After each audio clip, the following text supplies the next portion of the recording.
Hey guys, welcome back. Now we're going to be diving into the Canadian work culture.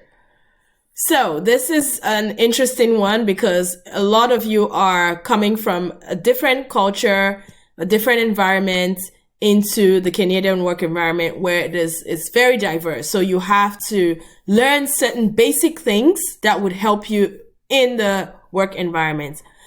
So the first thing I would say is, punctuality. You are coming into the Canadian work culture, you have to be punctual to work.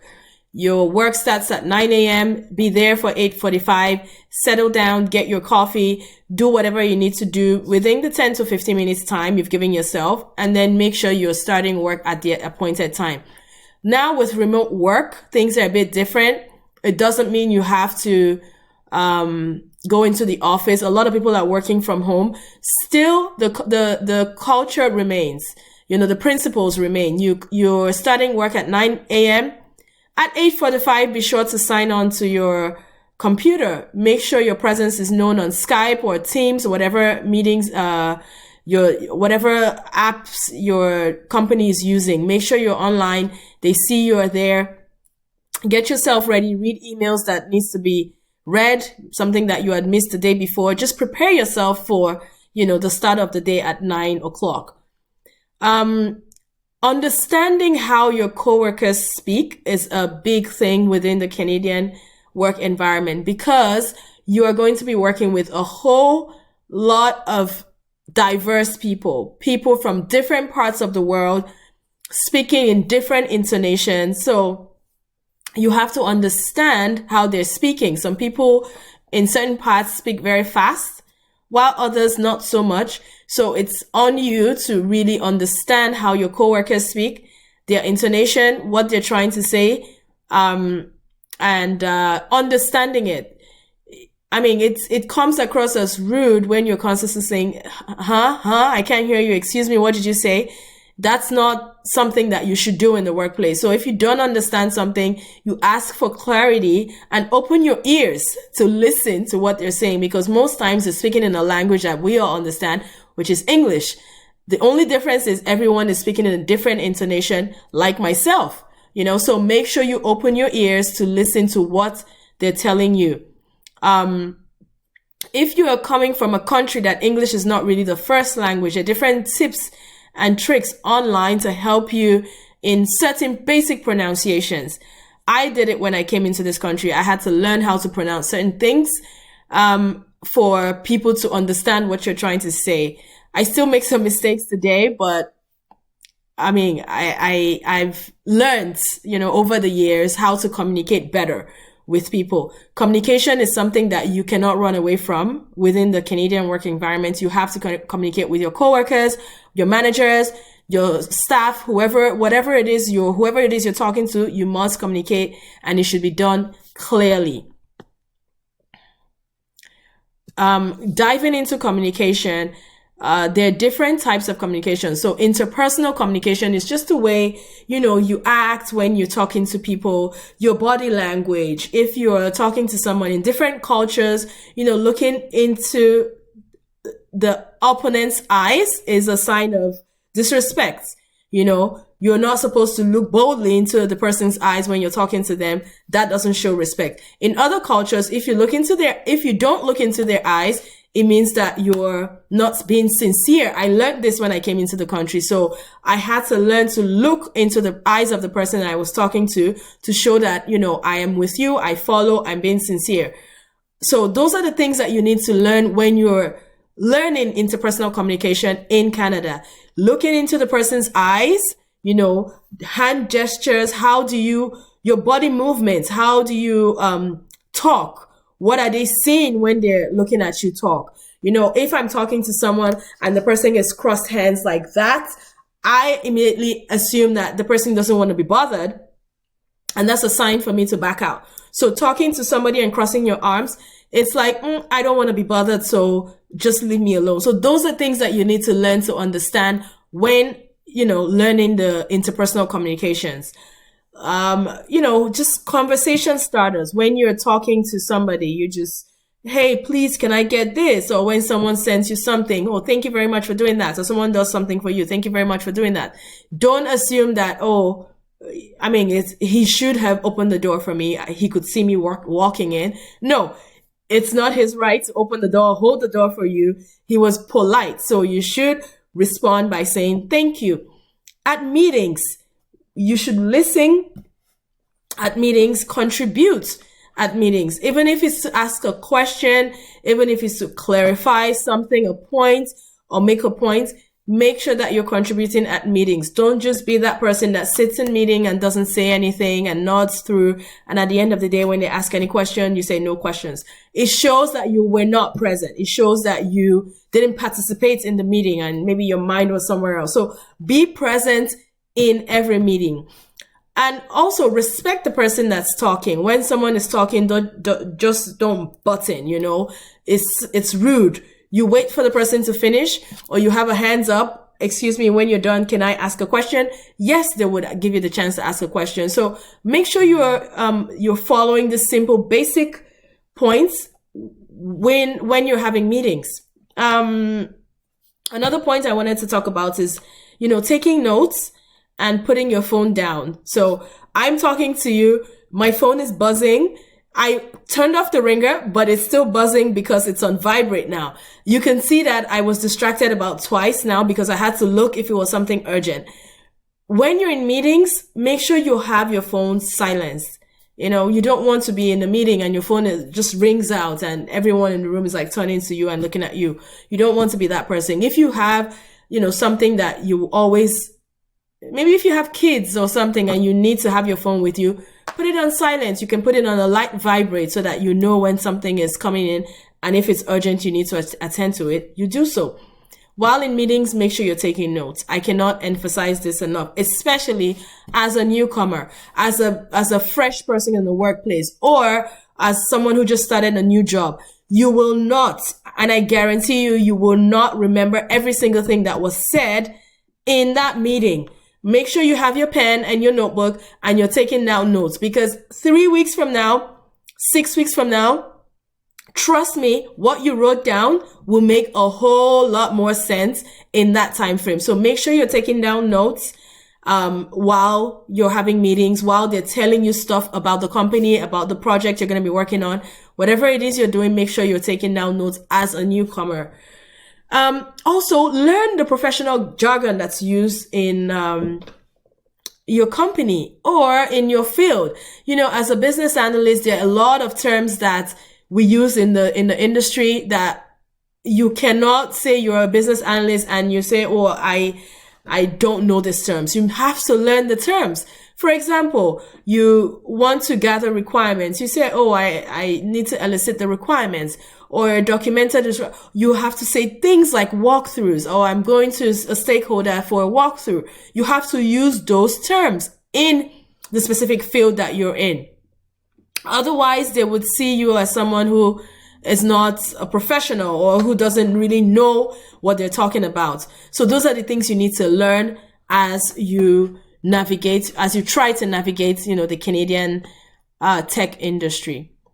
Body language. I think I touched on this a little bit earlier on. Excuse me. I mentioned eye contact. Make sure you're keeping eye contact. I also talked about the intonation. It's very important how you form your words. Smile sometimes. You don't want to be that grouchy person. I know you have a lot of problems. I know there are people who, depending on you from back home to send them money. So we all have problems, but put your problems aside while you're in the workplace. Smile while you're in meetings. In today's world, it's all virtual meetings. Make sure you have your video on. Make sure you're smiling. Make sure your face is, presentable. You don't want to be that person who's always like that during meetings. Don't do it. I also touched on crossing your arms. Don't cross your arms under your chest. It just gives a signal that, you don't want to be there. Excuse me. I have a cold that I'm battling, but I committed to doing this today. So here I am.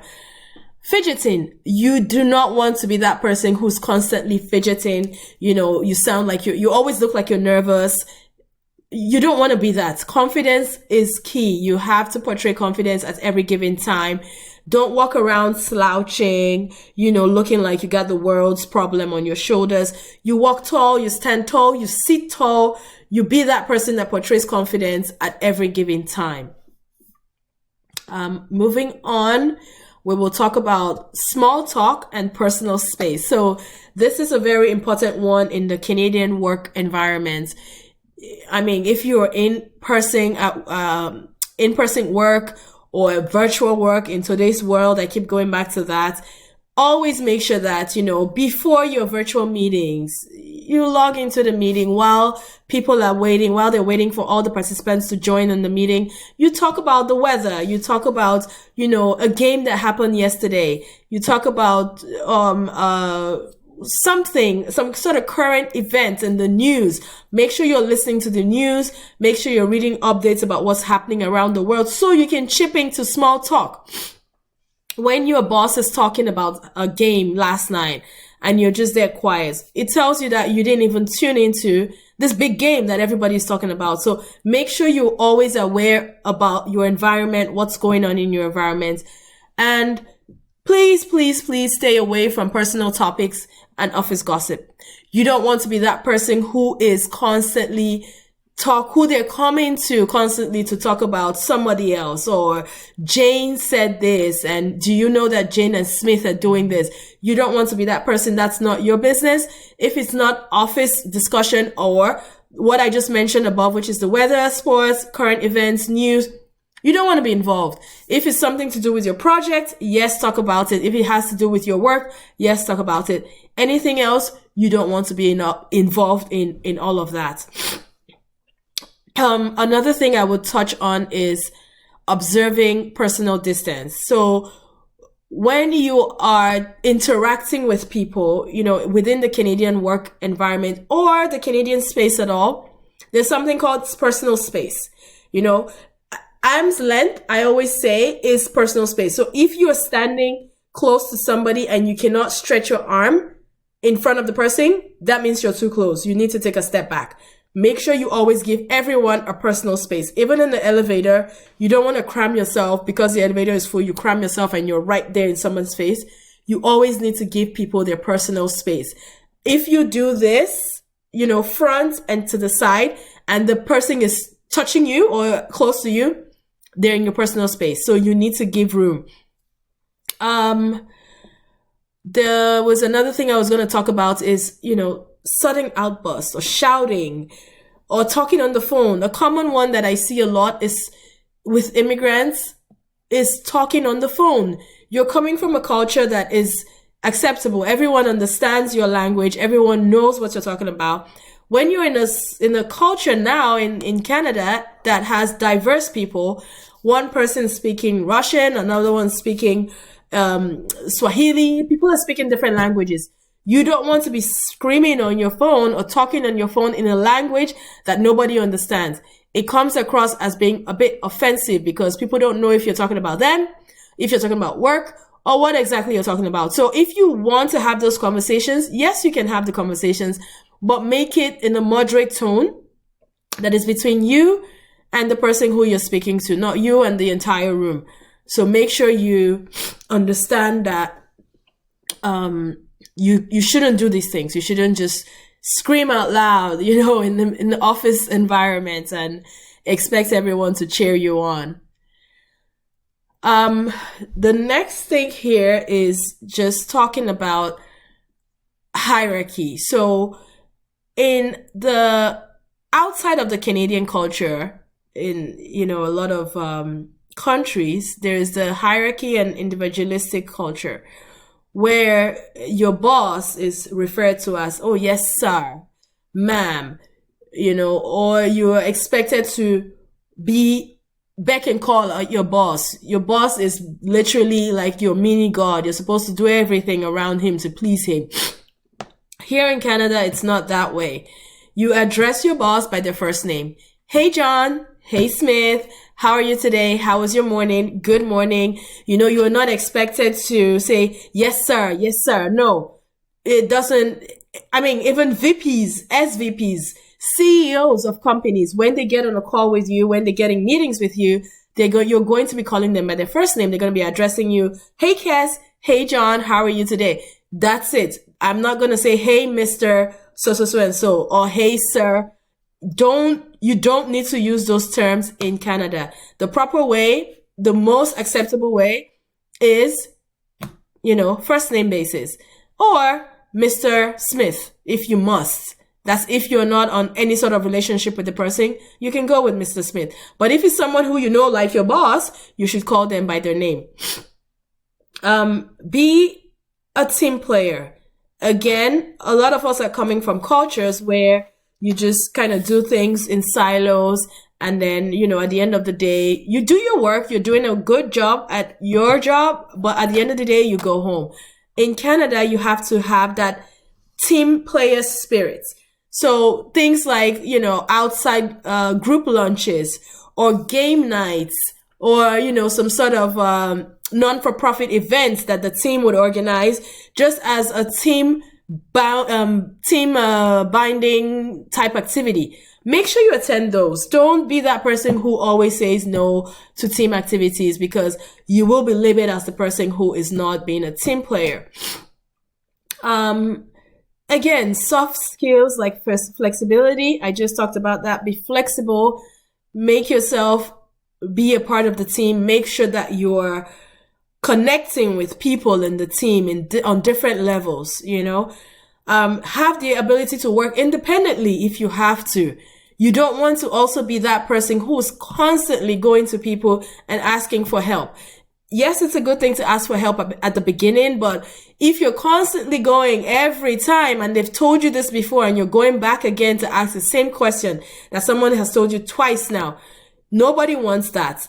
Nobody likes that person. So don't be that person. Going back to what I said earlier on, always have your note and your pen and write down things. So when people tell you things, you write it down, it sticks. You remember, you go back to your notes, review what they've said, and it tends to stick better. You remember better. So be flexible. That's what I'm trying to say. The next point here is initiative and religion. We all have our religious beliefs. We all have our point of views, be it government or otherwise political. But while you're in the workplace, make sure that you're keeping this to yourself.